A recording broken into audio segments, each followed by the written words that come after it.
Hello, everybody. I'm Pete Gidland. I'm the supervisor of the Visual and Performing Arts for BUSD. I'm just going to give you a quick overview of the program, what we fund, what we do, etc. I'm going to move fairly quickly, and as you can see, there's going to be a lot of charts and visual organizers here, and I'm going to let you pause and look at those as you wish, and we're just going to keep moving. So here's a org chart, all the things that VAPA covers and does. Just keep in mind that basically that the music department in VAPA really does take up the lion's share of funding and staffing and so forth. But VAPA is nevertheless pretty far-reaching. Here's kind of the breakdown of music and what is funded and by what classes we offer at the different levels and how it's funded. Keep in mind that the main thing that BUSD is kind of known for, our sort of flagship program, is the 4th and 5th grade instrumental program that we give. And the reason that it stands out is basically because it's mandatory. Other districts usually do like a pull-out kind of music program or an opt-in music program, but we reach every single student. Actually, in grades 3 through 5, every kid takes music. But in 4th grade, they choose their own instrument and they study it twice a week for 2 years, so they get pretty good at it. It's in small classes of 15 or less, and the groupings are really an instrument alike group. So it's other districts usually just throw all kinds of different instruments in, but these kids get really specific training by a full-time, fully credentialed teacher who specializes on that instrument. So it's a really different kind of program. And that's what makes it. These things are what make it special. Here you can see basically the breakdown of the staff and what they do. The blue is basically those secondary classes, those middle school and high school classes, the 0 period classes, and basically almost every teacher except for one here teaches secondary, and these 0 period classes that happen at the middle schools and high schools that happen first thing in the morning, and then the teachers go through the district and teach our 4th and 5th grade program, which is this red here. So the question always comes up, why can't the middle school music program be during the day? Why can't we move it instead of first thing in the morning to during the day? And the answer is the schedule is really impacted. If we want to keep this 4th and 5th grade program going, remember the 4th and 5th grade program doesn't just teach music to kids, it also gives elementary school teachers their prep time. And so it's essential to what we do in BUSD. And just for example, here's a average teacher, and starts at the top is the morning and goes to the afternoon at the bottom. And basically, you've got the 0 period middle school class here at the top, and then 4th and 5th grade and 3rd grade classes throughout the day. And then this person teaches mariachi at Longfellow at the end of the day. But you can see how packed the schedule is for this person during the day, going all over the district and teaching like for instance, on Monday, 2 classes at Emerson, 2 classes at Washington, and then on either side of that, middle school classes, some 3rd grade throughout the week, etc. Okay. You can see a lot of teachers, the blue is how many sites they're at. So some teachers are at 7 sites per week. Some teachers teach 8 different sort of preps or mini subjects, many different lessons to plan during the week for different age groups, different instruments, etc. So these teachers are hard at work all over the district. There's our 4th and 5th. That's just a 4th and 5th grade schedule. What sets the music program staff apart and and our structure apart from other districts? And this is all because of BSEP. Wouldn't happen without BSEP.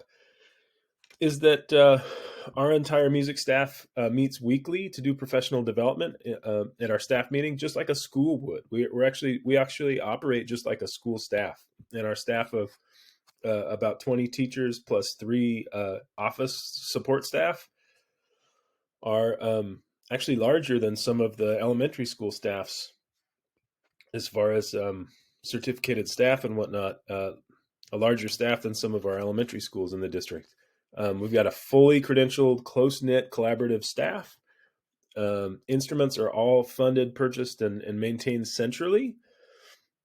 The department has its own, we have our own building. We've got a repair shop in our building. We've got a meeting room, sheet music library.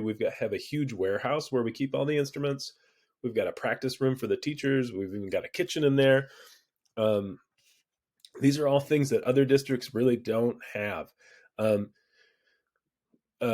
We have a centrally, everything is centrally supervised by me, the full-time arts administrator. We have a full-time VAPA technician who manages the instruments and the materials and the sheet music. It's not on here, but we have a full-time equity specialist, and all this is funded by the property tax. All this is made possible by BSEP, and this is why all these things are different than really any other district that I know. Okay, here's basically our budget, and again, you could pause it to look at the specific numbers. The very first thing on here is the most confusing thing that people always have questions about: reimbursing the general fund. What is that? And so I'll try to explain that right off the bat. Basically, fourth and fifth grade music, for instance, is half paid for by VAPA, and half of it is paid for by the general fund. Basically, because we double up the teachers there for the prep times. And so general fund pays half, VAPA pays half. But the reimbursement to general funds basically means that VAPA pays about $250,000 a year to the general fund. The general fund uses that $250,000 for the monies that it has to pay for music. So it's not just halvesies. VAPA pays a lot into the general fund's contribution as well. So moving on, you get the staffing here on the first page. You get the instruments and materials and repairs, materials like sheet music, reeds, strings for the violins, guitar picks, etc. Smaller pots of money for things like technology and digitizing the sheet music library, etc. This money down here at the bottom, this money down here at the bottom that's called deferred maintenance initiative is basically leftover fund balance from the prior BSEP tax measure in VAPA, and we use that fund balance to pay for large instruments like pianos or double basses that we normally wouldn't be able to afford in a normal year. We have equity initiatives like we have a full-time equity specialist. That person has the same job description as the OFI staff, the family engagement and equity specialists. But this person works exclusively for VAPA Music and addresses equity issues within the music program. We have materials for African American studies at the high school. We put away $40,000 per year in preparation for the digital lab that is coming to BHS. We think that'll be a game changer equity-wise and inclusion-wise. BIPOC programs and equity-focused events like a lecture series coming up that will focus on the African American influence and origin in American music. And all middle school and high schoolers will have to attend that lecture series. And after school arts money. So all of that is how we pay for equity initiatives in the district, and that's the end of our budget stuff here. But I also wanted to show you that the things we actually do a lot for equity in the program, and questions I know you're gonna have questions about that. And so I'll show you basically for the last 7 or 8 years, we've had an equity plan. It's a 3-tiered equity plan. And the first phase of it is a supervisor focused one. It's one that I've had for the past 7 or 8 years, and we've made huge inroads on all these points. I'll let you look at that on your own. Phase 2 is stuff that the equity specialist and I are working on right now, and doing some exciting stuff with. Phase 3 is a teacher focused one. The teachers are, this is in process, actually under construction. The teachers are working on a plan of their own, things that they're committing to in the classroom. If you would like, I have a way better presentation on this, and if you'd like more information on our equity plan, please reach out to me, so I can get you more in-depth information. The question often comes up, what does VAPA do for, does VAPA only do music? What about the other arts like drama, dance, and visual art? Well, okay, so we have our arts anchor funding, which is some during the school day classes, after school classes. We pay for 0.2 FTE at each middle school, so that pays for pottery at King, dance at Longfellow, and visual arts at Willard. But we also do professional development for those arts. I have partnerships with all kinds of arts providers all over the community and actually all over the country. Materials budget, money for theater and drama, and VAPA does a lot of advocacy, consulting, again, partnership maintenance, and facilities work. Really, consulting for facilities for these art disciplines. All comes from VAPA as well. Another way to look at it is this, and this kind of lists a lot of the partnerships. Another way to look at it is just that same org chart that I showed you, but instead of highlighting music, I'm highlighting everything else. That's what we do for the non-music arts, really, is all of this stuff. And another way to look at it is just kind of like a funding model. Whoops.